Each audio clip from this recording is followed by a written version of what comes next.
Bismillahirrahmanirrahim. Assalamualaikum warahmatullahi wabarakatuh. Waalaikumsalam warahmatullahi wabarakatuh. Amin. Wassalatu wassalamu ala asyrafil anbiya wal mursalin Sayyidina Muhammadin wa ala alihi wa ashabihi ajma'in amma ba'd. Alhamdulillah. Segala puji syukur kita panjatkan kehadirat Allah Subhanahu wa taala.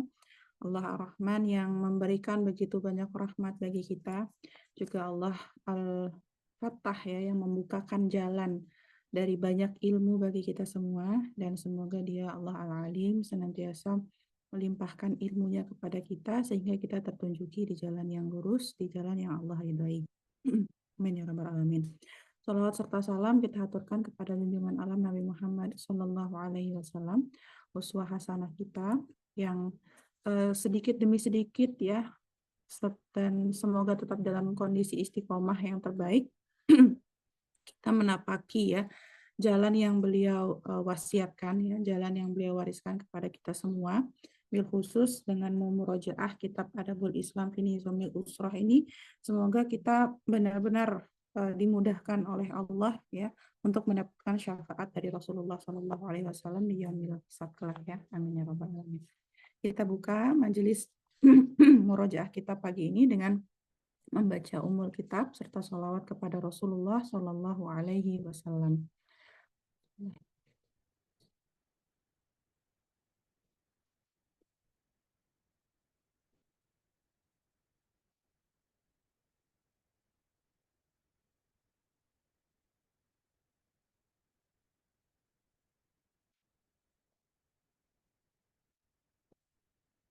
Amin ya rabbal alamin.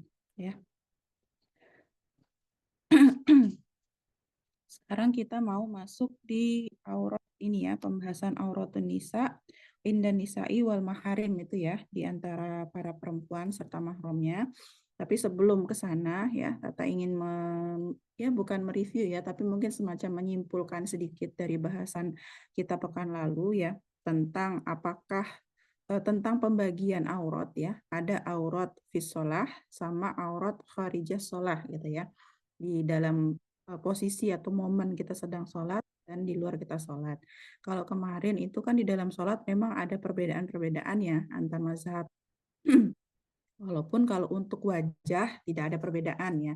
Yang berbeda itu wajah dan telapak tangan, wajah itu tidak ada perbedaan, sedangkan untuk telapak tangan itu ada yang kemudian mengatakan juga wajib tertutup, tapi ada juga nanti mazhab yang kemudian mengatakan zahirul qadamain itu boleh nampak ya. Tapi meskipun zahirul qadamain itu boleh nampak kemarin, itu tetap harus segera ditutup ketika tersingkap gitu ya, akan lebih ahsan, afdolnya itu segera ditutup kembali. Nah, yang kemudian yang kedua adalah aurat di luar sholat. Nah, ini memang pembahasan yang mungkin tidak kita temukan pada semua ulama ya. Bagi yang mungkin sudah pernah mengkaji kitab Nizamul Ijtima'i fil Islam karya Syekh Taqiyuddin An-Nabhani, itu kemudian menjadi salah satu hal yang beliau sempat singgung ya ketika membahas tentang kebolehan melihat wajah perempuan. Nah, ada kan satu bab khusus tentang bagaimana melihat wajah perempuan. Maka kan kalau di situ Syekh Taqiyuddin An-Nabhani mengatakan wajah itu bukan aurat. Karena beliau sendiri tidak mengklasifikasikan ada aurat di dalam sholat dan aurat di luar sholat.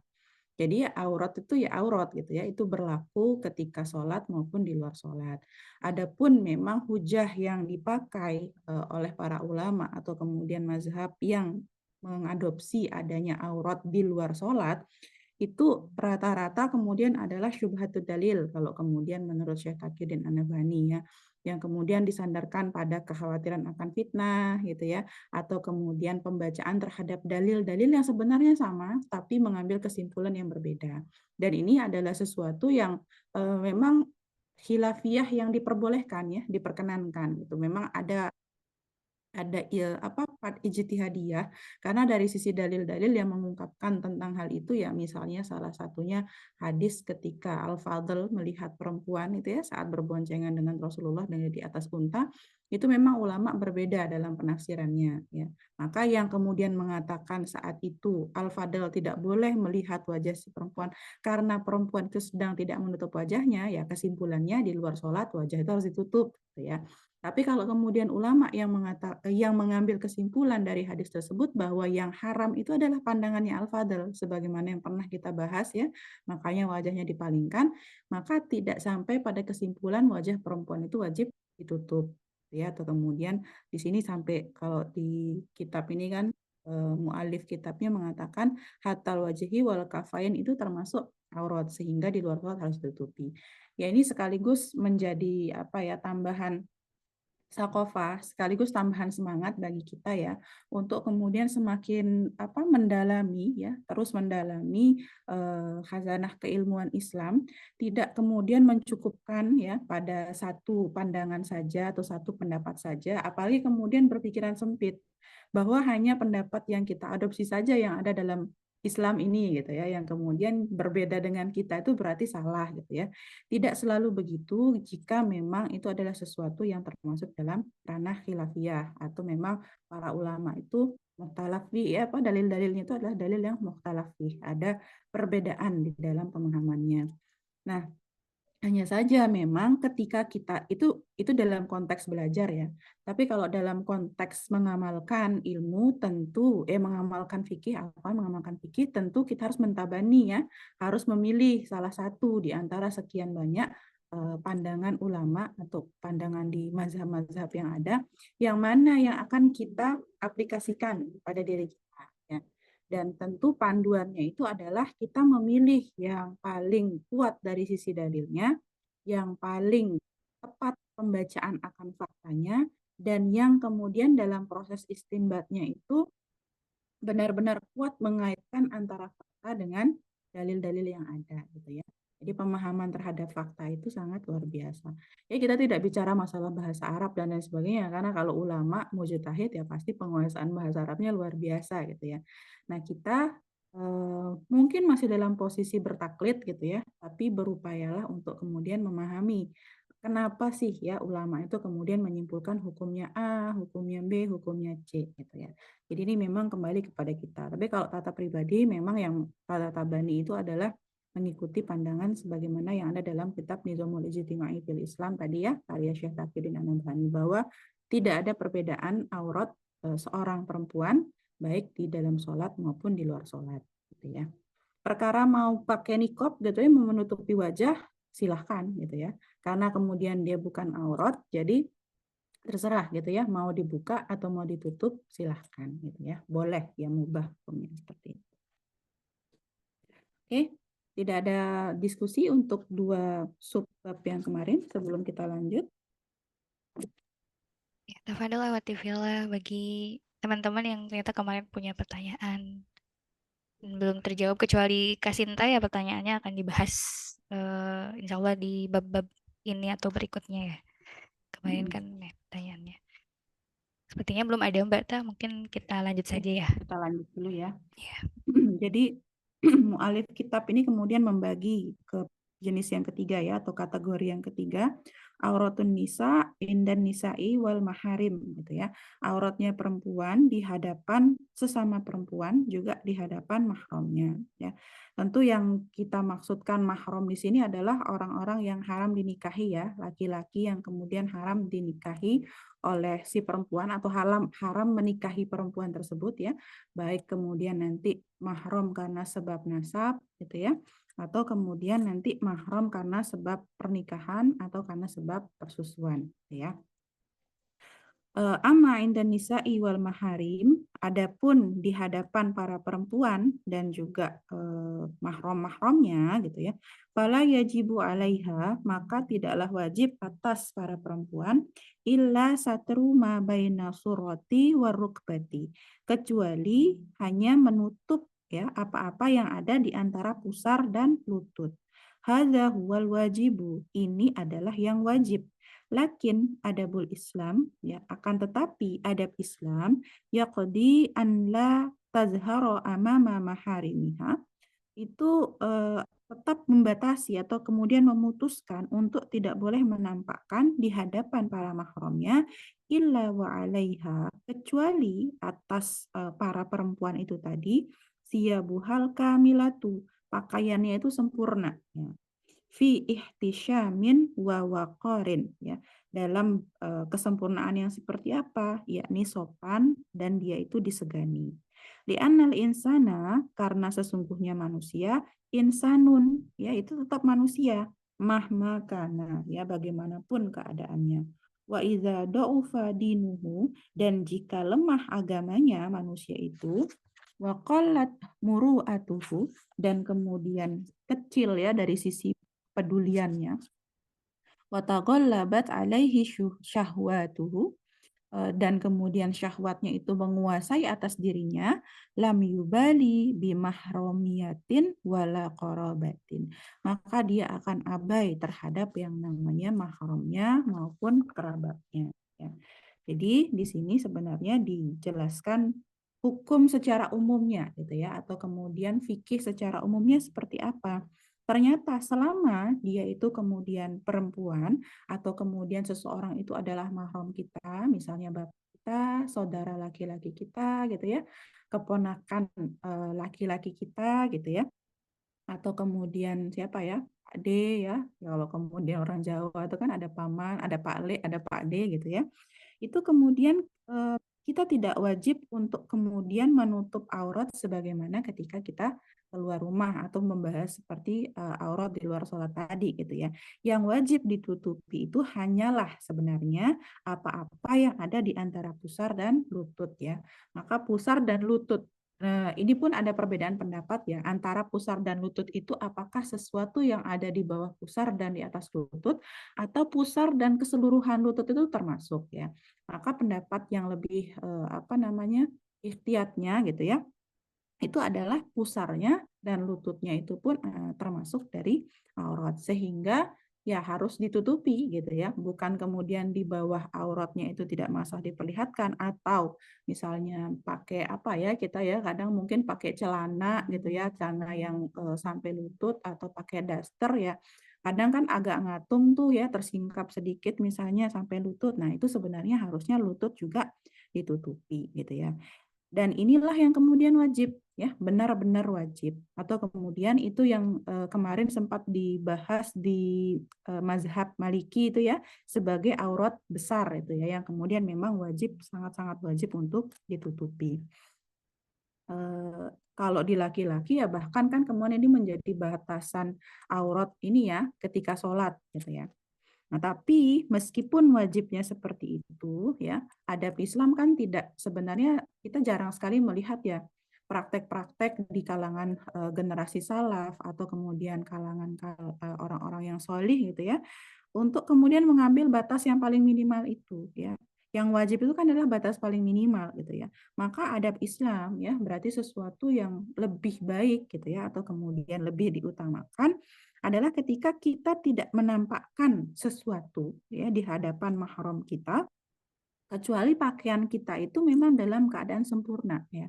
Maka siabul kamilah yang dimaksud di sini bukan pakaian sempurna yang kita pakai jilbab ya, pakai gamis, kemudian pakai khimar ya, pakai pakai kaos kaki, pakai handsock dan lain sebagainya, bukan ya. Bukan itu yang dimaksud siabul kamilah di hadapan mahram gitu ya.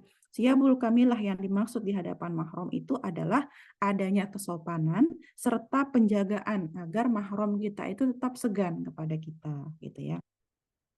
Ini kembali penjelasannya itu ada pada Quran surat An-Nur ayat 31 ya. Wala yubdina zinatahunna ya, dan janganlah kemudian dia menampakkan perhiasan-perhiasannya gitu ya. Karena kemudian kalau kalau kita cuma pakai batas minimal ya, dari pusar sampai lutut itu sendiri, maka ada area-area yang itu menjadi tempat-tempat yang sebenarnya bukan tempat melekatnya perhiasan ya. Kalau kemudian eh, apa namanya eh, apa ya? Kalau kita kembalikan kepada, mungkin kita kita bukan termasuk perempuan yang suka pakai perhiasan misalnya ya. Tapi kalau lazimnya perhiasan-perhiasan itu kan adanya di jari ya, cincin, kemudian di pergelangan tangan itu ada gelang, kemudian bisa jadi di atas ini ya, atas siku ya. Atas siku itu kan ada gelang-gelang yang biasa diletakkan di lengan atas itu ya. Kemudian di kaki ya, ada gelang kaki ya, di leher ada kalung ya. Kemudian ada anting ya dan lain sebagainya. Tuh. Maka sebenarnya kalau kemudian dikembalikan kepada ayat tadi ya, juga kemudian dalam penjelasan-penjelasan ulama, yang sebenarnya layak untuk ditampakkan hanya area-area yang kita biasa meletakkan perhiasan gitu. Jadi di luar area pusar sampai lutut itu sendiri, ketika dia bukan tempat yang lazim untuk meletakkan perhiasan, maka itu asalnya memang harus ditutup. Ya, bahkan ulama itu sebagian juga mengatakan tetap wajib ditutup. Ya, ini termasuk pandangan yang kemudian dijelaskan oleh Syekh Taqiyuddin An-Nahbani, juga Syekh Atha bin Abu Ar-Rashtah gitu ya, bahwa memang aurat perempuan di hadapan mahram dan sesama perempuan lainnya itu bukan pusar sampai lutut, gitu ya. Tapi hanya boleh memperlihatkan area-area yang di situ tuh lazimnya menjadi tempat perhiasan. Makanya nanti kan akhirnya apa ya kalau kita katakan dulu itu pernah ada yang kalau kita sering menemukan ini mungkin ibu-ibu yang masih dalam masa menyusui bayinya itu ya, itu kan kemudian santai aja ya untuk nenenin dimanapun ya, ngasih nyusu anaknya dimanapun. Dengan hujah seperti ini, bahkan aurat aurat sesama perempuan itu pusar sampai lutut ya. Jadi kalau lagi ngumpul-ngumpul sesama perempuan ya wes gitu ya, gampang kelarin aja gitu ya. Kasih kasih menyusu anak tanpa perlu ditutupi dengan apapun gitu kan ya. Nah, ternyata itu termasuk yang ditentang oleh sebagian ulama ya. Tadi salah satunya adalah Syekh Taqiyuddin An-Nabhani. Ya kemudian memang kalau kita kita gabungkan dia ya, kita gabungkan dengan dalil-dalil yang lain, maka sebenarnya pendapat yang rojih ya dan termasuk yang tata pribadi Tabani itu batasannya adalah lebih daripada pusar dan lutut itu ya, lebih daripada pusar sampai lutut, sampai area-area yang memang disitulah batas kita biasanya meletakkan perhiasan. Jadi kalau untuk batas bawahnya itu sebenarnya tetap lutut ya, sampai di bawah lutut sedikit ya, sampai sekitaran ya antara betis dan lutut itulah ya. Karena tadi batas perhiasan bawah itu kan di gelang kaki itu ya. Kemudian kalau untuk bagian atas ya tentu area di sekitar leher ya, karena kan normalnya kalung itu ya seberapa sih panjangnya gitu ya, sepanjang-panjangnya kalung itu kan jarang banget ya atau tidak lazim lah kalung yang kemudian menjuntai sampai ke bawah, biasanya kemudian sampai seukuran kerah baju kita yang normal itu, dan untuk lengan baju itu adalah sampai di sini ya, aku kelihatan tadi lengan baju itu adalah sampai area sini nih misalnya gitu. Karena kalau misalnya ini kan siku nih ya, maaf ya ini siku, biasanya ada juga orang yang pakai perhiasan gini kayak gelang untuk lengan atas ya, di sini diletakkan, maka ini adalah area yang memang masih boleh nampak. Di atas ini orang sudah tidak ada pakai perhiasan di situ gitu loh, jadi itu adalah area yang harus ditutupi di hadapan para perempuan maupun di hadapan mahram. Nah, dari sini kita bisa ambil kesimpulan, ketika kita berpakaian di hadapan mahram dan sesama perempuan, itu berarti kita tidak boleh menampakkan tadi ya, misalnya mohon maaf bagian payudara ketika menyusui, gitu ya. Tidak menggunakan you can see ya, atau tank top misalnya seperti itu, tidak menampakkan, mohon maaf misalnya ketiak ya, pakai kemben ya, kembenan, pakai handuk ya di dalam rumah, kemudian dilihat oleh bapak ketika kita sudah balik, itu sebenarnya sudah tidak diperkenankan ya. Kalau dari sisi pandangan yang rojihnya seperti itu. Meskipun tadi batas minimalnya memang adalah dari pusar sampai lutut karena termasuk aurat besar. Dan ini kembali kepada apa? Adabul Islam itu tadi ya, adab dalam Islam, bentuk kesopanan dan penjagaan keseganan orang lain kepada kita. Kenapa ya? Salah satu hikmahnya ya, ini bukan ilatnya sebenarnya ya. Ini adalah hikmahnya adalah bahwa manusia itu tetap manusia gitu ya. Manusia hatta dia sama sesama perempuan ya atau dengan mahramnya, ketika kemudian agamanya lemah dikatakan di sini ya, atau memang dia itu tipikal yang tidak menjaga muruah ya, baik tidak menjaga ifahnya, tidak menjaga izahnya, dan dia tipikal orang yang gampang sekali dikuasai hawa nafsu, maka ketika dia melihat sesuatu ya yang seharusnya tidak boleh dilihat gitu ya, atau idealnya tidak ditampakkan ya, tempat-tempat yang bukan menjadi tempat melekatnya perhiasan, itu bisa menghantarkan pada keburukan-keburukan ya. Betapa banyak kan kita lihat fakta atau kejadian-kejadian apa namanya, misalnya bapak sendiri ya main dengan anaknya gitu ya, atau pamannya gitu ya, itu kan masih mahram tuh, tapi kemudian tergoda melihat ponakannya, atau antar saudara, ibu dengan anak dan lain sebagainya, atau bahkan perempuan dengan perempuan ya, mohon maaf sekarang itu kan banyak juga mulai banyak orang yang berani mengakui diri mereka itu misalnya tertariknya sama perempuan gitu ya, sesama perempuan. Bisa jadi salah satu triggernya itu adalah karena mereka terbiasa saling melihat sesuatu yang seharusnya tidak dilihat ya.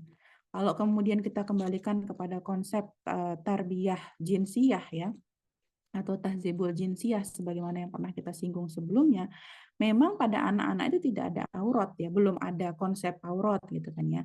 Tapi mengenalkan mereka ya, membiasakan mereka untuk menutup aurat, termasuk memisahkan tempat tidur mereka, bila perlu dipisahkan kamarnya, itu punya maksud salah satunya adalah agar mereka tidak saling melihat batasan-batasan yang tidak boleh mereka lihat, baik itu anak perempuan dengan saudaranya yang laki-laki ataupun dengan saudara yang perempuan, termasuk laki-laki dengan laki-laki ya. Jadi tidak ada istilahnya kan keluarga ya, kemudian malah bergampang-gampangan untuk kemudian melihat aurat dan lain sebagainya gitu ya.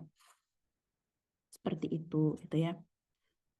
Ini dikuatkan apa namanya, hadis ya, dari hadis Rasulullah, wa min ajli zalika ya, dari hal itu qala Rasulullah sallallahu alaihi wasallam, Rasulullah sallallahu alaihi wasallam bersabda, muru auladakum bis sholati li sab'in ya, perintahkanlah oleh kalian akan anak-anak kalian untuk sholat pada saat usia 7 tahun, wadribuhum ala tarkiha li ashrin, dan pukullah mereka jika mereka meninggalkan sholat ketika mereka berusia 10 tahun. Wa farriqu bainahum fil madaji'i, dan pisahkanlah mereka ya di antara mereka itu ranjang-ranjangnya gitu ya. Jadi jelas di sini ya bagian dari tarbiyah jinsiyah yang kemudian salah satu hikmahnya itu adalah dapat apa ya kita katakan ya, membentuk mafhum sedini mungkin bahwa menjaga aurat itu ya memang sepenting itu. Kita bisa apa namanya, kita strict terhadap hal ini bukan sekadar karena ada maslahat ya, bukan sekadar untuk menghindarkan diri dari bahaya, dari pelecehan seksual, bukan sekedar untuk apa ya, mencari maslahat dan menghindari mudarat, bukan gitu ya. Tapi memang tuntunan Islamnya seperti itu. Meskipun akhirnya bisa jadi kita dianggap berlebihan gitu ya, kita dianggap kemudian sama keluarga sendiri kok begitu ya, biasa aja lah sama keluarga, toh juga sama perempuan ini gitu ya. Nah itu apa namanya, tidak bisa menjadi pembenar ya, sesuatu yang banyak dikerjakan masyarakat itu tidak menyebabkan sesuatu yang salah akhirnya jadi benar ya. Ini berarti nanti nyambung juga kaitannya ketika kita kemarin kan kita bahas ketika berobat ke dokter ya, kalau dokternya laki-laki. Nah, gimana kalau dokternya perempuan? Ya sebenarnya batasan auratnya juga tetap ada ya seperti ini gitu. Sehingga kita tetap tidak boleh ya, tetap ada batasan-batasan menampakkan anggota tubuh kita di hadapan dokter perempuan gitu ya, di hadapan bidan ya, di hadapan terapis mungkin ya, kalau yang sering treatment gitu ya, di hadapan terapis, mungkin yang apa namanya, apa ya kita katakan ya, yang termasuk yang bekam, yang kemudian masas, yang macam-macam lah ya kalau treatment itu gitu kan. Nah, itu tetap harus memperhatikan batasan aurat karena bukan berarti kemudian karena sesama perempuan akhirnya bebas ya mau menampakkan ini dan itu. Hatta itu dengan ibu kita sendiri gitu. Waqad ja'a fil hadis sahihi ya, dan telah datang dalam satu hadis yang sahih anna Nabi sallallahu alaihi wasallam bahwasannya Nabi sallallahu alaihi wasallam amara zaujatahu as-sayyidata Saudata binti Zam'ah ya.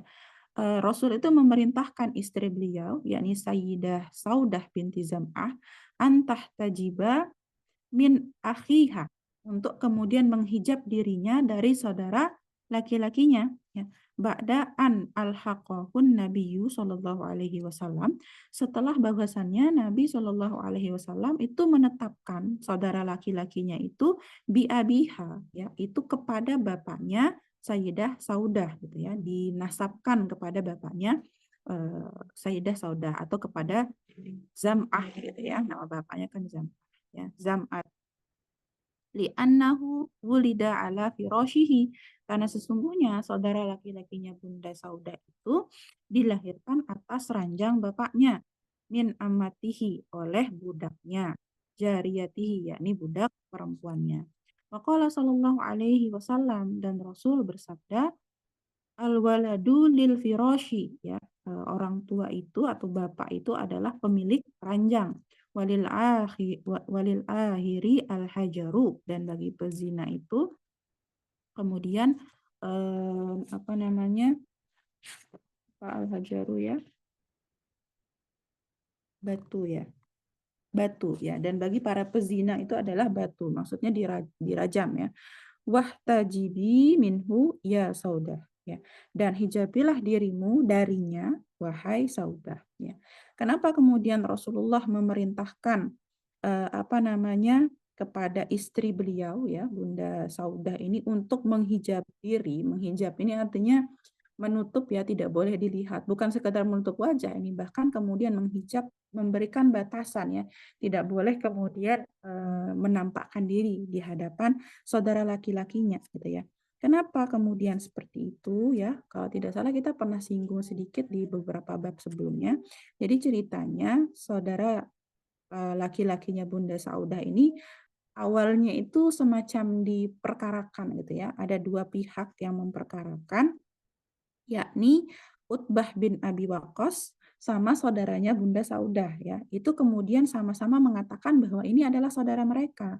Karena Utbah bin Abi Waqqas ini sempat diberikan wasiat ya oleh keluarganya, oleh bapaknya ya, bahwa adiknya Bunda Saudah ini adalah anaknya sebenarnya gitu ya. Sedangkan saudara kandungnya Bunda Saudah mengatakan, oh tidak, dia ini adalah saudaraku karena dia lahir di atas ranjang bapakku begitu ya. Maka perkara ini kemudian menjadi cukup panjang gitu ya, dan dibawalah ke Rasulullah ya, diadukan kepada Rasulullah untuk meminta keputusan. Ini jadinya solusinya gimana gitu ya. Ada dua pihak yang mengakui anak ini sebagai anak mereka ya, atau dinasabkan kepada mereka. Maka Rasul memutuskan itu adalah putranya Zam'ah ya, atau menjadi saudaranya Bunda Saudah, atas pertimbangan memang lahirnya di ranjangnya ini ya, Zam'ah gitu. Maksudnya gimana gitu ya? Karena kemudian budak yang menjadi apa namanya, menjadi tuannya itu adalah Zam'ah ya. Jadi pemilik ranjangnya itu adalah bapaknya Bunda Saudah. Nah, meskipun Rasulullah menetapkan seperti itu ya, memutuskan seperti itu, tapi Rasul melihat ada kemiripan ya, ada kemiripan dengan Utbah bin Abi Waqqas ya dari sisi fisiknya. Ya, sehingga untuk kehati-hatian Rasulullah meminta Bunda Saudah tetap menghijab dirinya, hatta secara fikihnya gitu ya, secara hukumnya itu adalah saudaranya gitu. Ini latar belakangnya. Jadi sebenarnya kalau kepada saudara kandung sendiri kita tidak wajib yang menghijab diri harus berpakaian lengkap gitu ya, saudara laki-laki kandung itu tidak ya. Tapi ini memang ada konteks tersendiri. Makanya kenapa Rasulullah meminta Bunda Saudah menghijab dirinya. Selanjutnya ya, wal mahromu ya, dan yang berkaitan dengan mahram, huwa man la yahillu nikahuhu, adalah orang-orang yang tidak halal nikahnya gitu ya, wala tahrumul khalwatu bihi, dan tidak apa namanya, dan tidak diharamkan untuk berkholwat dengan mereka. Wala yantaqidu al-wudu'a bilamsihi, dan tidaklah batal wudu dengan menyentuhnya. Al-abu ya, yakni bapak, wal jaddu, dan kakek, wal amu, dan paman ya, dari ya paman, wal amu itu paman dari pihak bapak ya, dari garis bapak atau saudara laki-lakinya bapak gitu. Wal khalu, dan paman dari pihak ibu, wal ibnu, dan anak laki-laki, wal ibnu ibni, dan cucu laki-laki gitu ya. wal ibnul binti, dan cucu laki-laki dari anak perempuannya, wal ikhwatu wal abna'uhum, dan saudara laki-laki serta anak-anak mereka, wal abu zauji, dan bapaknya suami alias bapak mertua, wa ibnu zauji, dan anak laki-lakinya suami, ya mungkin kemudian menikah dengan duda yang sudah bawa anak misalnya begitu ya, wa zaujul ummi, dan suami dari ibu, wa zaujul binti, dan juga suami dari anak perempuan alias menantu laki-laki ya. Jadi mahram itu nanti bisa jadi karena sebab nasab, bisa jadi karena sebab pernikahan gitu ya. Dan apa namanya, hukum seputar mahram itu kalau misalnya boleh dirangkum itu menjadi 3 ya. Yang pertama berarti dia tidak halal dinikahi ya, tapi boleh kemudian berkholwat dengannya ya, misalnya berduaan di dalam ruangan atau kemudian berboncengan gitu ya, berkendara, safar berdua itu diperbolehkan, dan ketika kita menyentuh mereka itu kemudian wudhu tidak batal. Ini bagi yang mengambil pandangan bersentuhan dengan mahram itu, apa namanya, bukan ya, memang batal ya, batal wudhu, tidak batal wudhu ketika bersentuhan dengan mereka gitu ya. Di sini tidak ada suami gitu ya, karena suami sendiri kan memang bukan mahram gitu ya. Ketika kemudian nanti sudah menikah gitu ya, ya tidak menjadi mahram kan gitu kan ya. Jadi suami itu tetap hukumnya bukan mahram, tapi hukum-hukumnya tentu berbeda gitu ya dengan apa namanya laki-laki ajnabi seperti itu ya, tidak sama. Nah, yang menarik di sini adalah pembahasan tentang ipar ya, ipar laki-laki itu tidak disebutkan di sini gitu ya. Walaupun kemudian dia adalah mahram ya, ketika kita sedang menjadi iparnya gitu kan ya, tentu kita haram dinikahi ya, atau kemudian dia haram menikahi kita begitu ya, karena kemudian kita masih menjadi istri dari saudara laki-lakinya gitu ya. Atau kemudian kita menjadi iparnya itu karena ini kita saudara perempuan dari istrinya misalnya begitu. Itu kan haram haram menghimpun dua saudara dalam pernikahan ya, dua saudari dalam satu pernikahan. Maka meskipun ipar itu adalah mahram bagi kita gitu ya, hukum menampakkan aurat di hadapan mereka itu tidak diperkenankan gitu ya. Karena mereka itu adalah mahram muakkad ya, sifatnya sementara yang akan putus ketika pernikahan kita atau pernikahan dia dengan saudara kita itu berakhir gitu ya. Jadi pada mahram muakkad itu tidak diperkenankan untuk memperlihatkan batasan-batasan seperti yang sudah dibahas tadi gitu ya. Kepada mereka itu tetap berlaku kita wajib menutup aurat secara sempurna gitu ya, sebagaimana aurat ketika kita sholat ya tadi gitu.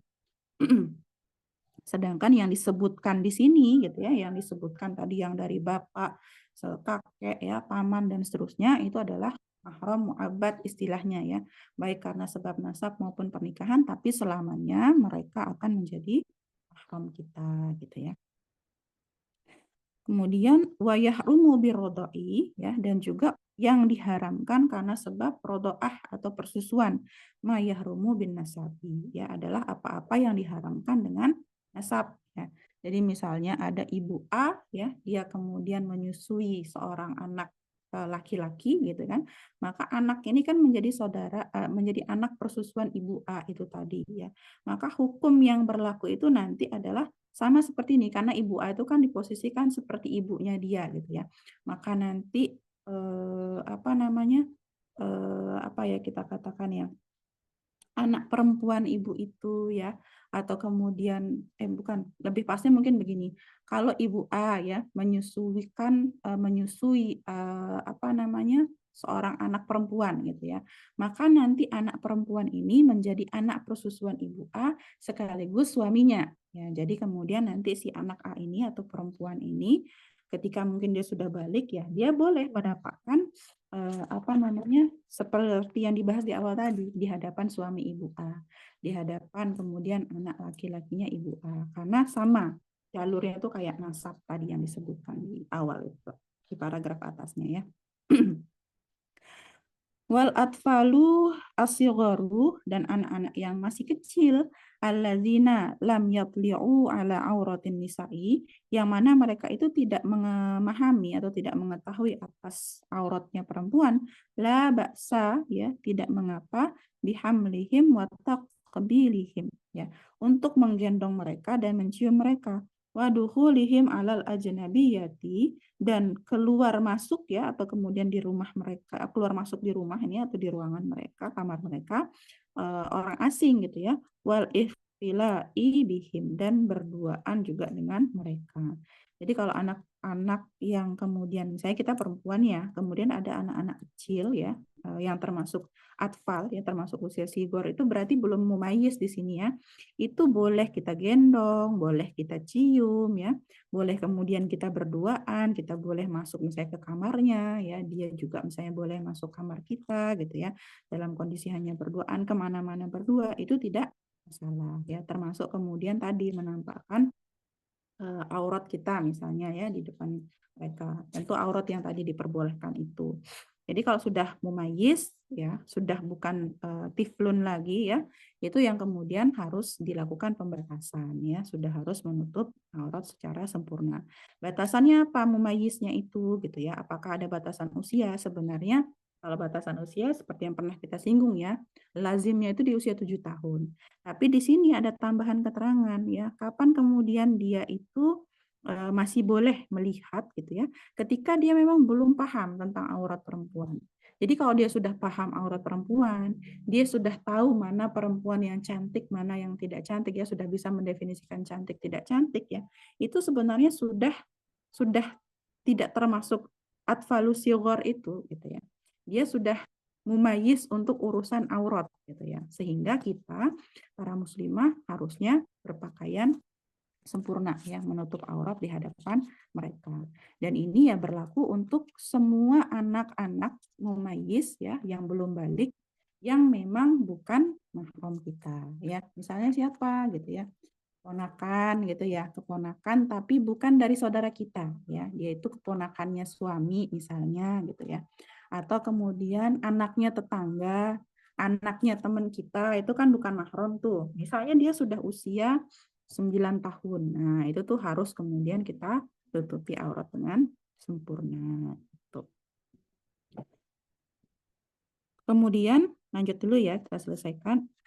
Wan nisaul ajnabiyatu, dan perempuan asing, minal kitabiyati, dari kalangan ahli kitab ya, baik yang Nasrani maupun Yahudi ya, awil musyrikati, ataupun perempuan-perempuan musyrik, la yahillu an yatli'na minal muslimati, dia tidak halal untuk melihat ya para perempuan muslimah, illa alal wajhi wal kafain ya, kecuali atas wajah dan dua telapak tangan. Jadi seperti aurat ketika di luar sholat.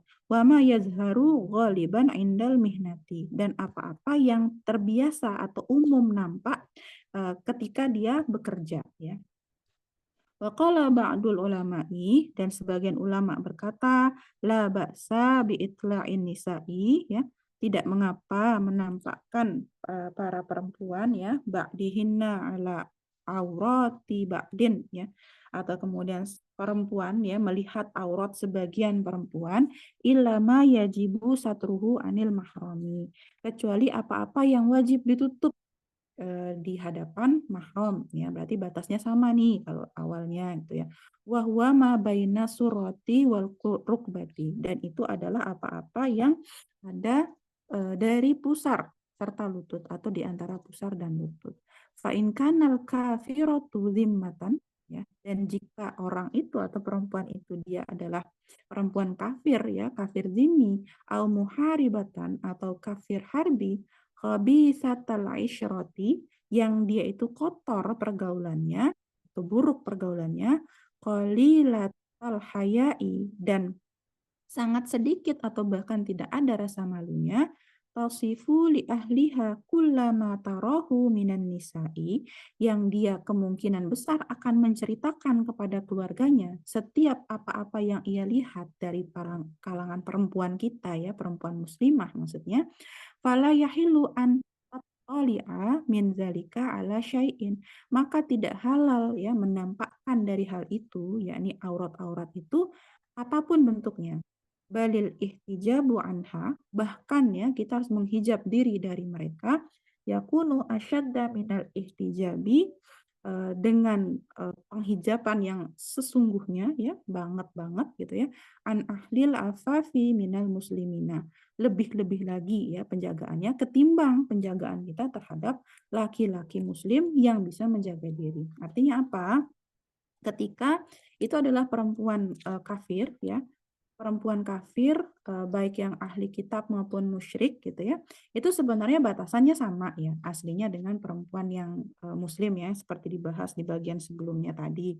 Tapi kalau kemudian ada catatan khususnya ya, kalau kemudian perempuan kafir ini memang track recordnya buruk gitu ya, dia suka mengumbar semua cerita, bahkan mungkin sering memfoto, mengupload ya, tidak ada penghargaannya terhadap para perempuan muslimah ya, karena kayak kita lihat misalnya fakta sekarang tuh kan ada ya perempuan-perempuan barat itu yang kemudian apa ya benci gitu loh terhadap perempuan muslimah, kemudian menarik kerudungnya gitu ya, malah kemudian mengejek dan lain sebagainya gitu ya. Ketika memang mereka seperti itu ya, khabisatal isroti wa qalilatal haya'i gitu ya. Kita tidak boleh menampakkan aurat kita di hadapan mereka ya. Jadi kita tetap wajib hanya boleh memperlihatkan wajah dan telapak tangan ya, sama seperti aurat dalam sholat yang dibahas di subjudul awal. Bahkan ya saking harusnya hati-hati banget itu, menurut penulis kitab, kehati-hatian kita menghadapi mereka itu harus lebih dibandingkan ketika kita berhadapan dengan laki-laki yang menjaga diri. Jadi kan kalau kita keluar rumah bertemu dengan laki-laki ajnabi ya kita berpakaian sempurna, hanya terlihat wajah dan telapak tangan gitu ya.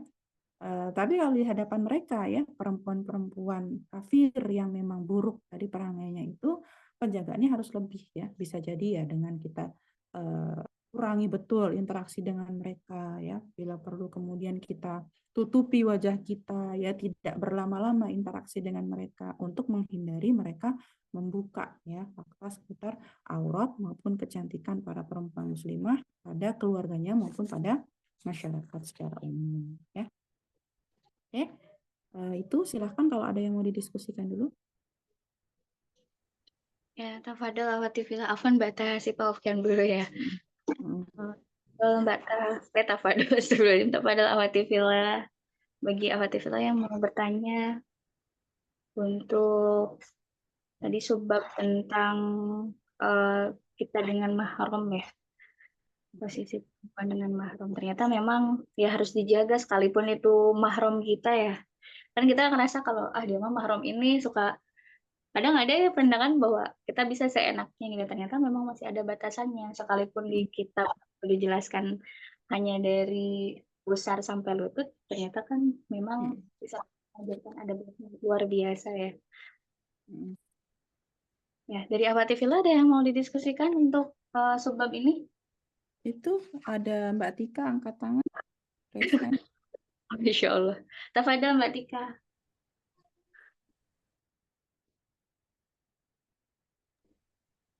Mana Mbak Tikanya masih mute ya Mbak?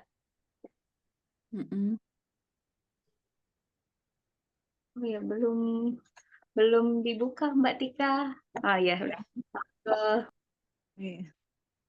Assalamualaikum warahmatullahi wabarakatuh. Waalaikumsalam warahmatullahi. Yang mau saya tanyakan ini Ustazah terkait dengan ada hadis yang Ustazah bacakan tadi, perintahlah anak-anakmu untuk sholat setelah berumur 7 tahun dan pukullah mereka karena meninggalkan sholat bila telah berumur 10 tahun dan pisahkan tempat tidur mereka gitu. Yang menjadi pertanyaan saya kan awal-awal saya ngaji kan saya tidak tahu gitu kan ketika untuk pisah tempat tidur ini, soalnya kan sebelum saya ngaji itu saya sudah anggap biasa aja gitu ketika satu kasur sama saudara perempuan gitu kan, karena menganggap ya itu adalah hal yang biasa gitu loh, walaupun selimutnya beda gitu Ustazah. Tetapi setelah ngaji gitu, ketika dikasih tahu sama musyrifah saya masih bertanya gitu, maksudnya masih kok bisa ya gitu kan, kan sama-sama perempuan gitu loh, adik kakak masa sih nggak bisa satu kasur, itu gimana ya kalau tapi setelah ngaji itu saya ngangguk apa namanya, nurut-nurut aja gitu, Iya, sami'na iya. wa gitu.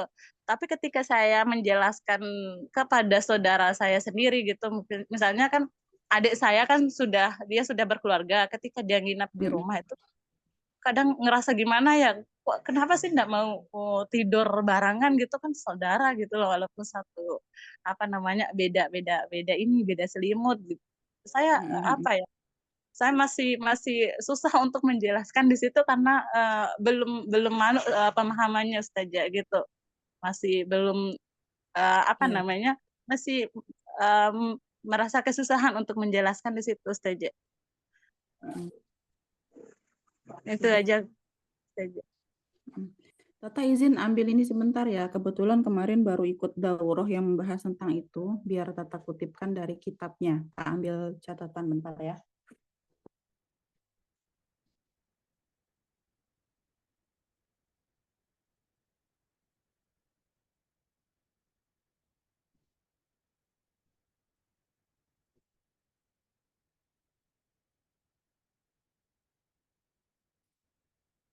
Ya, jadi memang perkara pemisahan tempat tidur ini nih lumayan tricky ya.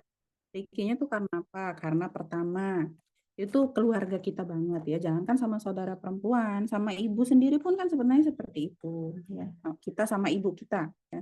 Mulai dari kita kemudian tadi di usia 10 tahun itu sampai kapanpun sebenarnya harusnya kita tidak lagi satu tempat tidur gitu kan. Termasuk sama bapak kita, terus apa tadi sama saudara baik laki-laki maupun perempuan itu tantangan besarnya ya mungkin karena kecilnya terbiasa tidur bareng. Kedua itu adalah karena itu lazim ya di masyarakat ya. Hanya saja memang apa yang ada di dalam hadis tadi ya yang kemudian di apa namanya matanya seperti ini wa farriqu bainahum fil madaji'i dan pisahkanlah di antara mereka itu dari ranjang-ranjangnya gitu ya. Itu sebenarnya sudah sangat jelas ya dari sisi matanya itu tidak ada perbedaan penafsiran gitu ya. Harusnya kita sudah jelas maka mereka tidak boleh tidur bareng walaupun nanti ada pendetilan gitu ya. Jadi di kitab nah, kata lupa ya nama kitabnya apa ini. Tapi pokoknya ini ada di pembahasan tentang tahzibul jinsiyah ya. Mungkin ada yang sempat ikut majelisnya bersama Ustadz Yuwana dan istri beliau ya Ustazah Dwi beberapa waktu yang lalu. Ada di bab tafriqu fil madaji'i bainal atfali ya. Pemisahan di tempat tidur di antara anak-anak ya. Jadi memang sebenarnya kenapa sih baru di usia 10 tahun gitu ya? Karena memang pertarbiyah jinsiyah atau tahzibul jinsiyah itu prosesnya itu kan alami ya. Dia tidak kemudian dipatok harus begini di usia sekian, segini di usia sekian karena kita tahzibul jinsiyah itu adalah membangun mentalitas ya, bukan kemudian kedisiplinan bukan, tapi membangun mentalitas. Sehingga akhirnya yang dimunculkan itu adalah rasa tidak nyaman ya, rasa malu, rasa bersalah ketika kemudian kita akhirnya melanggar hal-hal yang memang itu nanti kaitannya ke jinsiyah itu tadi. Sehingga memang harus pada waktunya. Ketika syariat mengatakan pisahkan tempat tidur itu di usia 10 tahun, maka sebenarnya kan pembiasaannya itu harusnya dilakukan sejak sebelumnya. Nggak kemudian begitu dia ulang tahun yang ke-10 langsung kemudian harus dipisah gitu ya tanpa ada penjelasan apapun misalnya. Dan pendalaman atau rinciannya ini gitu ya ada dua pendapat terkait kapan sih dimulainya ya. Ada yang kemudian mengatakan mulainya itu dari usia 7 tahun karena mengikuti apa namanya kalimat hadis yang tadi ya perintah sholat itu dimulai di usia 7 tahun ya. Itu adalah apa ya? Pelatihannya lah kita katakan ya untuk pembiasaan untuk melatih itu dimulai dari usia 7 tahun dan sebagian ulama mengatakan maka perintah yang lain pun ya tentang syariat-syariat yang lain itu dimulai dari usia 7 tahun ya sunnahnya itu seperti itu termasuk pemisahan tempat tidur tadi tapi di usia 10 tahun itu sudah wajib terlihat dari apa kalau tidak sholat dipukul gitu ya maka pemisahan tempat tidur di usia 10 tahun itu pun wajib. Ini juga sejalan dengan fakta bahwa naluri jinsiyah ya pada diri seorang itu sudah mulai tumbuh ya. Kan normalnya seseorang itu bisa balik itu paling cepat di usia 9 tahun miladi ya. Hijriahnya gitu ya, 10 tahun hijriah usianya itu sudah bisa balik dia gitu ya, paling cepatnya seperti itu. Maka di usia 10 tahun ini gitu ya, kalau dia belum balik pun gitu ya, itu biasanya naluri seksualnya, naluri jinsiyahnya itu sudah mulai muncul. Maka memang pembatasan tempat tidur ini adalah salah satu bentuk penjagaan. Selain tadi ya, hikmah besarnya adalah untuk menghindarkan mereka melihat aurat sama saudaranya gitu ya. Nah, pendetilannya ini bisa penjelasan tentang fil madhaji itu sendiri nanti ada 3 hal ya kok yang Kakak catat waktu itu. Jadi pendetilannya yang pertama adalah anak-anak tidak boleh tidur di bawah satu selimut ya. Tidak boleh tahta lihakin wahidin. Nggak boleh di bawah satu selimut gitu ya. Meskipun tidak pakai ranjang ya, mungkin tidurnya di atas karpet gitu ya, di lantai mungkin gitu ya. Tapi kemudian di bawah satu selimut ya, di bawah satu sarung, maka itu termasuk sesuatu yang tidak dibolehkan, sesuatu yang harusnya per 10 tahun itu sudah di stop ya. Yang kedua pendetilannya adalah jangan sampai anak-anak tidur bareng ya di atas satu kasur atau ranjang. Ya, jadi nanti kita bedakan antara sarir dengan al-firosh ya. Al-firosh itu itu yang dimaksud dengan fil madhaji itu tadi ya. Ranjang. Baik itu kalau kita kan ada divannya gitu misalnya ya, ada kasurnya, ya maka itu yang kemudian nanti dimaksud dengan firosh atau al-madhaji itu. Sedangkan ketika kemudian tidurnya itu di atas satu hamparan, ya, tapi beda selimut, ya, berarti di atas sarir tadi ya, hamparan sarir itu hamparan, misalnya tikar atau karpet gitu ya, itu boleh, ya, boleh, tapi tidak boleh di bawah satu selimut. Ya, meski afdolnya tetap dijauhkan, bukan kemudian di atas atas karpet, tapi kemudian tidurnya peluk-pelukan, tidurnya nempel-nempelan gitu ya. Nggak boleh gitu ya. Jadi 3 hal itu. Kalau tidur di atas satu kasur atau satu ranjang, tidak boleh ya di usia 10 tahun. Mau pakai satu selimut ataupun beda selimut, tidak boleh. Yang kedua, kalau kemudian tidurnya tidak di atas ranjang, ya, tidak di atas ranjang, tapi di bawah satu selimut, maka itu juga tidak boleh. Nah, kalau kemudian tidak di atas ranjang, misalnya barengan di atas hamparan, karpet, tikar, ya, lantai, dan lain sebagainya, tapi kemudian beda selimutnya, boleh. Meski afdolnya tadi harus dijauhkan. Ya. Nah, di dalam kitabnya itu disebutkan anak-anak yang usia 10 tahun itu sedang ada pada masa murohakoh namanya. Ya. Kalau kemudian diterjemahkan secara bahasa, murohakoh itu dimaknai seperti pubertas. Tapi sebenarnya definisi pubertas dalam konsep psikologi barat ya, atau yang kemudian kita banyak pahami sekarang, itu berbeda. Itu berbeda dengan konsep murohakoh yang ada di dalam Islam gitu ya.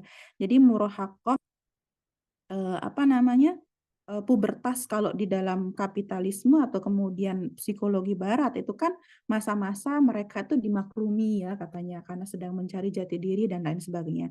Sedangkan murohakoh yang dimaksud oleh penulis kitabnya ini ya, nanti Tata izin kirim judul kitabnya menyusul ya, Tata lupa. Yang jelas judul terjemahnya itu adalah Prophetic Parenting, kitab terjemahnya ya, judul kitab terjemahnya. Kalau kitab Arabnya Tata lupa persisnya judulnya apa.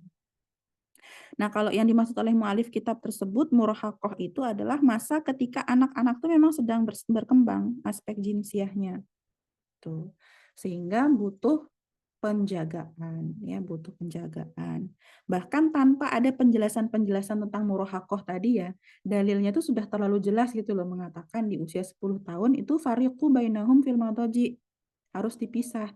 Kalau yang 10 tahun saja harus dipisah ya, apalagi kita yang sudah sama-sama dewasa ya, misalnya Mbak Tika sama saudaranya, Tata sama saudara Tata sendiri misalnya, atau misalnya Tata sama ibu, walaupun kalau kita ngikutin perasaan ya, toh juga nggak ngapa-ngapain kan gitu ya istilahnya. Oh juga nggak ngapa-ngapain kan kangen mungkin lama nggak ketemu, nggak apa-apa lah gitu ya tidur bareng gitu kan ya. tetap tidak diperkenankan ya, tetap tidak boleh gitu.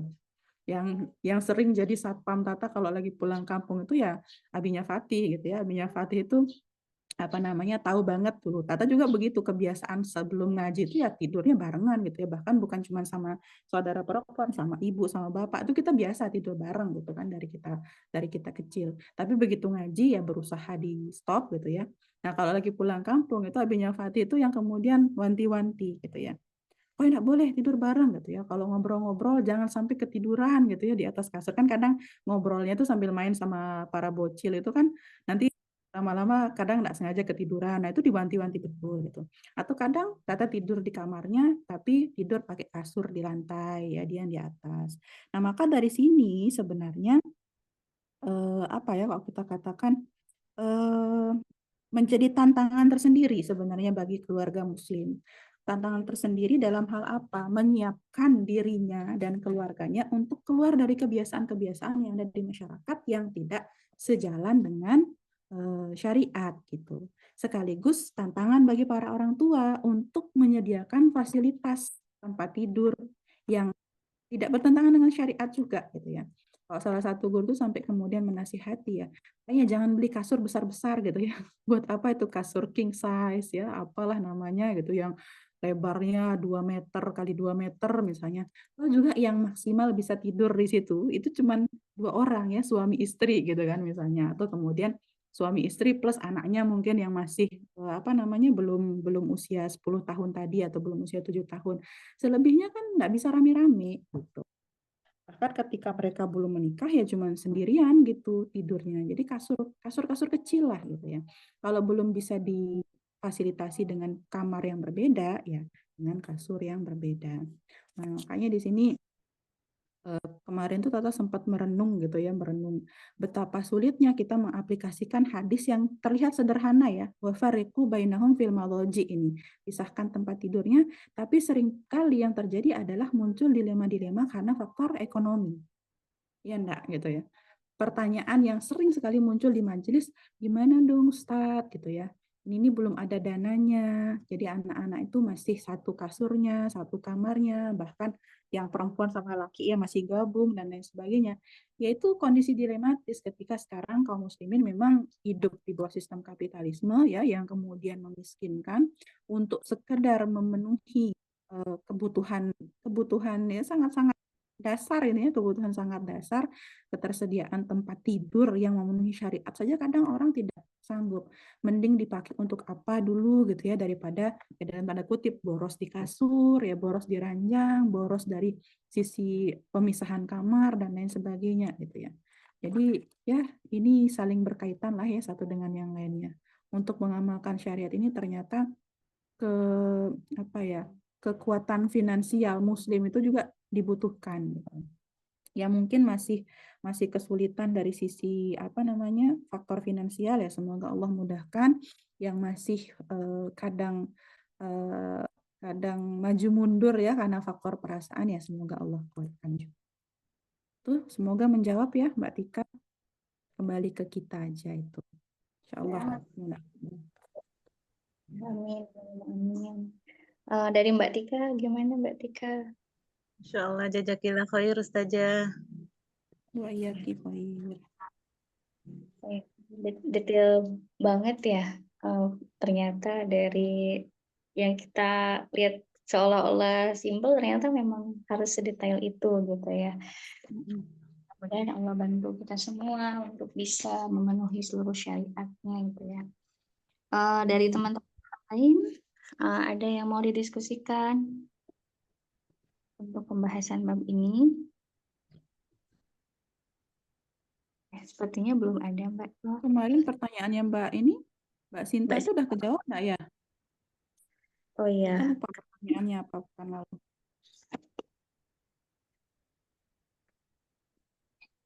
Kak Sinta, siapa juga lupa ya pertanyaannya. Ada nggak Kak Sinta ya? Oh ada nih. Atau ini kemarin kok nggak salah ya kalau Tata nggak salah ingat itu kalau di luar sholat terus akhirnya kita harus terus-terusan hanya menampakkan wajah dan telapak tangan ya kalau nggak salah. Kalau misalnya kembali kepada klasifikasi dari mu'alif kitab ya, tergantung kita berhadapan dengan siapa kan berarti ya kesimpulannya. Kalau kemudian di luar sholat ya, dan kita sedang bersama para perempuan dari kalangan muslimah maupun mahram kita di hayatul khos ya di dalam rumah kita, maka tidak masalah gitu ya memakai selain jilbab dan khimar gitu. Tapi tadi batasannya yang harus diperhatikan. Betul. Dan ini juga ya yang sering terlupakan oleh kita ya. Sudah terjawab katanya dari Kasinta, Mbak Ta. Alhamdulillah. Itu mengenai tadi si aurat terhadap perempuan yang non muslim. Karena itu seringkali melekkan, apalagi ya kita sekarang misalnya bergaul teman-teman yang kuliah, bergaulnya kan itu sangat ini ya heterogen gitu ya. Dengan main di berbagai kosan gitu. berbagai jenis orang, tiba-tiba harus diskusinya memilih untuk di kosan gitu. Kadang di kosan kan tiba-tiba langsung buka kerudung dan yang lainnya gitu. Dan itu mungkin yang harus ditekankan untuk senantiasa dijaga gitu ya. Terus teman kantor menganggap hal itu biasa. Dan ini kadang dianggap awam sama teman-teman yang tadi belum ngaji gitu ya. Iya. Karena mikirnya ya kita kan sesama perempuan gitu. Bahkan sebenarnya ketika ini ya, kalau dari penjelasan tambahan mungkin ya, kalau tadi di kitab kan disebutkan ketika kita berhadapan dengan perempuan-perempuan kafir yang buruk dalam pergaulan. Sedangkan saat ini faktanya yang sesama muslimah pun ada yang tidak kalah buruk pergaulannya enggak sih gitu ya. Yang istilahnya mereka malah sering membuka aib saudaranya, apa-apa dikontenin gitu kan. Atau bahkan kemudian kemarin sempat viral itu ya berita apa transgender yang sering berpakaian perempuan dan ada di komunitas seleb-seleb perempuan itu ya yang ikut pengajian misalnya kayak begitu ya hal-hal yang intinya hal-hal yang terbiasa di masyarakat padahal kemudian itu bisa membahayakan ifah kita sebagai seorang muslimah bil khusus dalam penjagaan aurat ya maka harusnya kita tidak bergampang-gampang atau bermudah-mudah untuk menampakkan aurat di hadapan mereka. Kayak misalnya Tata sama ini deh gitu ya, sama ipar-ipar sendiri. Bukan kemudian suuzon atau apa gitu ya. Pertama memang karena jarang sekali Tata ketemu dengan beliau-beliau ya kakak-kakak ipar Tata itu di luar rumah apa di hayatul khos Tata gitu ya. Jadi kan seringnya ketemunya ya di luar rumah gitu. Mau tidak mau harus menutup aurat. Beberapa kesempatan misalnya beliau yang ke rumah Tata gitu ya tetap kerudungan gitu ya walaupun tidak pakai pakaian yang sempurna tidak pakai jilbab tidak pakai kerudung ya biasanya tuh pakai daster terus pakai sweater gitu ya pakai khimar untuk menutup area-area yang memang bisa jadi mungkin akan jadi bahan pembahasan kepada orang-orang yang tidak diperlukan yang tidak sepatutnya mengetahui itu mungkin dengan suami-suami beliau gitu ya dengan ipar laki-laki Tata seperti itu jadi sebenarnya kita bisa mengukur sendiri lah kepada siapa sih sebenarnya kita bisa menampakkan amannya ya kalau tidak yakin 100% ya amannya ya kita tutup saja ya bukan berarti kita mengharamkan ya tapi itu kehati-hatiannya. Ya, dari Ahwat TV ada yang mau didiskusikan lagi? Kalau tidak ada, mau dilanjut Mbak Tas? Ada di kolom chat kayaknya apa itu? Komentar apa pertanyaan? Oh ini ada dari Mbak Ewi ya kayaknya ini. Oh Afwan, iya. barangkali saya terlewat soal batasan aurat kita dengan wanita kafir. Karena dulu semasa kuliah ada teman yang bilang bahwa jika bersama dengan teman wanita kafir, meski di dalam rumah tetap harus berpakaian syar'i yang lengkap termasuk jilbab dan khimar. Mohon penjelasannya Ustazah. Fadil Kalau masalah jilbab sih sebenarnya ya jilbab itu tidak menjadi kewajiban ketika di dalam rumah atau di dalam kamar ya kalau kita bicara konsep hayatul khos maka jilbab itu sebenarnya tidak wajib bahkan ketika yang masuk ke dalam rumah kita itu adalah laki-laki ajnabi misalnya kita katakan begitu ya kewajibannya hanya menutup aurat di hadapan mereka misalnya ada tamu laki-laki ya temannya suami misalnya masuk ke dalam rumah terus kan kita bisa jadi mungkin warawiri ya sambil ngurus anak mungkin atau nyiapin minum dan lain sebagainya kewajiban kita tuh hanya menutup aurat yang boleh nampak hanya wajah dan telapak tangan Tapi apakah kita wajib pakai jilbab? Sebenarnya enggak. Misalnya mau pakai apa ya, kita bilang ya, pakai baju atasan plus rok, ya baju tunik plus rok, atau pakai mukena gitu ya, mukena potongan atas bawah gitu kan ya. Itu sebenarnya boleh, karena kewajibannya hanya menutup aurat. Cuma kalau mau hati-hati, pakai jilbab dan khimar ya silahkan. Toh juga kan ya enggak ribet kan sebenarnya gitu. Malah lebih lebih praktis kalau tata rasa gitu ya, tinggal kita selep-selep pakai begitu. Tapi apakah kemudian kepada semua perempuan kafir itu menjadi wajib menutup kayak tadi ya? Kalau Tata sih berpikirnya mungkin temannya Dewi ini apa namanya? Mengambil pendapat tadi ya, kehati-hatian karena lebih kepada tidak percaya tuh ya, tidak percaya kepada perempuan-perempuan kafir. Sebagian memang ada yang mengatakan begitu, mereka kan orang-orang yang tidak boleh dijadikan teman dekat gitu ya, orang-orang yang tidak boleh kita letakkan kepercayaan kepada mereka. Maka bisa jadi salah satu bentuknya adalah dengan tidak menampakkan aurat. Tapi apakah wajib jilbab sih? Yang Tata pahami tidak wajib. Iya. Dari Mbak Ewi gimana Mbak Ewi? Paling ini yang Mbak Tata tetap harus memenuhi kayak dia longgar tidak ngetat kali ya. Ya, kalau celana itu tetap nggak boleh ya, karena kalau celana itu kan ada yang mengatakan, ulama yang mengatakan pakai celana itu ya nanti endingnya tabarruj, karena kita menampakkan lekuk tubuh. Jadi setidaknya ya pakai rok ya, kalau rok kan insya Allah longgar. Tapi ada juga rok yang ketat, rok yang longgar gitu. Dan Pan pakai namanya. rok yang kayak rok sepan. Iya. Coba jadi teringat Mbak Kak dengan karena dari Mbak Kak bahas tentang bagaimana kehidupan kita di Hayatul Kos, bagaimana cara kita beraurat di Hayatul Kos. Nah kan memang banyak menemui ini ya, kayak kasus-kasus di mana karena ketidakidealan sistem hari ini orang-orang tuh harus tinggal dengan yang non mahram, kayak entah dengan ipar atau misalnya dengan apa ya kakak sepupu gitu. Karena Sipa pun menemukan sendiri Mbak Ta. Jadi ada teman dekat Sipa yang dia tinggal sama kakak sepupu kayak gitu. Nah hari-harinya beliau memang pernah disampaikan bahwa diperbolehkan untuk menutup aurat, tapi meskipun dia tidak dalam bentuk jilbab gitu. Kalau seperti itu berarti sudah benar, meskipun jangka waktu dengan kakak sepupu itu lama gitu, sampai bertahun-tahun bahkan lebih dari 3 tahun gitu. Ya, kalau yang Tata pahami sebenarnya di situ setidaknya ada dua hal yang harus diperjelas ya, maksudnya harus didetili hukumnya. Yang pertama tadi batasan kita pakaian kita ya, atau kemudian batasan hayatul khos dan hayatul am, akhirnya kan begitu.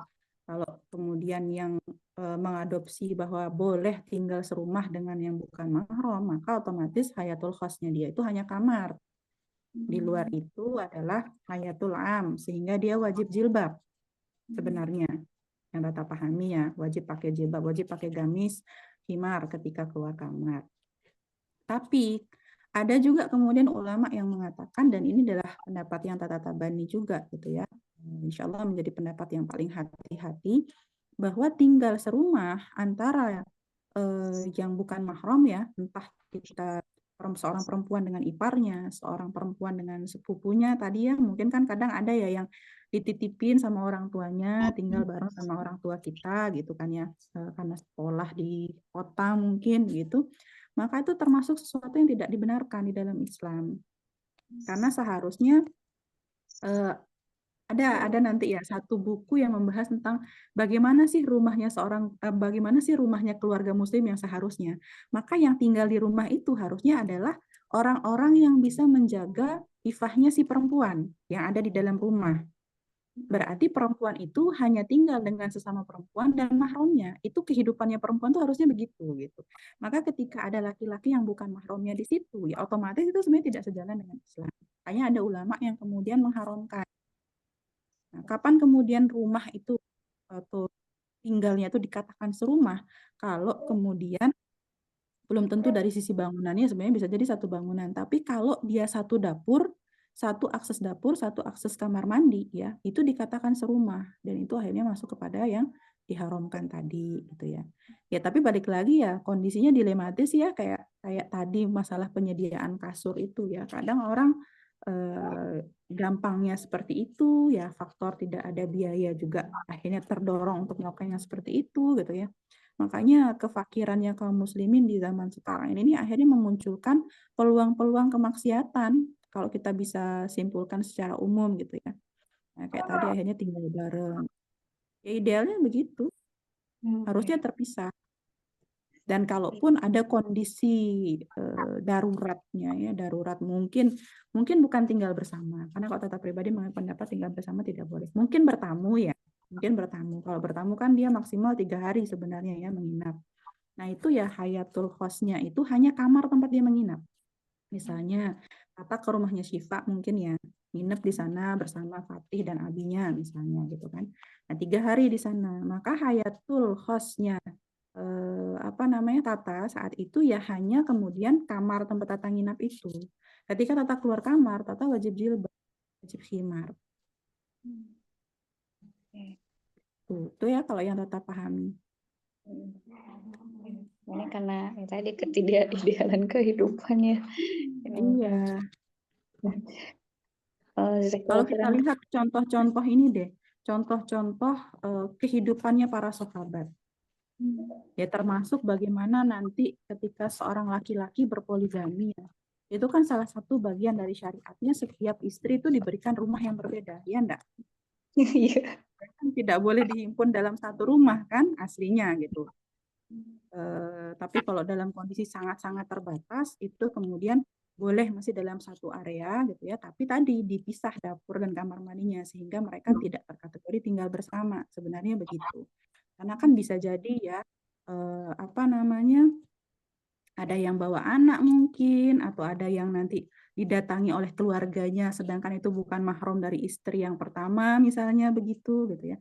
Karena harusnya perempuan itu hanya hidup dengan sesama perempuan dan mahramnya saja.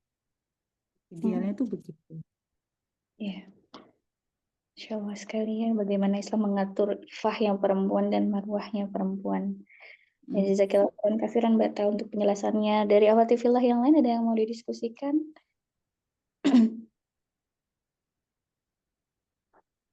Ya, kalau tidak ada, apakah dilanjutkan atau mau dicukupkan dulu Mbak Ta? Ya, cukupkan mungkin ya. Insya Allah Iya. untuk pembahasan tentang aurat suara perempuan. Kalau kita bahas pekan depan, semoga sekaligus bisa membahas ta'limul mar'ah. Amin. Jazakallah khairan katsiran Mbak Ta untuk keluangan waktu yang diberikan mengisi majelis. Mudah-mudahan jadi keberkahan di sisi Mbak Ta dan Allah menambahkan ilmu Mbak Ta ya. Amin. Jazakumullah khairan katsiran untuk akhwatifillah untuk keluangan waktunya hari ini. Mudah-mudahan Allah istiqomahkan kita untuk senantiasa bermajelis dan Allah mudahkan kita di jalan-jalan menuntut ilmu. Tutup sama-sama kita tutup dengan hamdalah, alhamdulillahirabbil alamin dan doa kafaratul majelis. Subhanakallahumma wa bihamdika asyhadu an la ilaha illa anta astaghfiruka wa atubu ilaik. Sifat tutup dengan salam. Assalamualaikum warahmatullahi wabarakatuh. Izin dian ya Mbak Ta dan semua. Waalaikumsalam warahmatullahi wabarakatuh.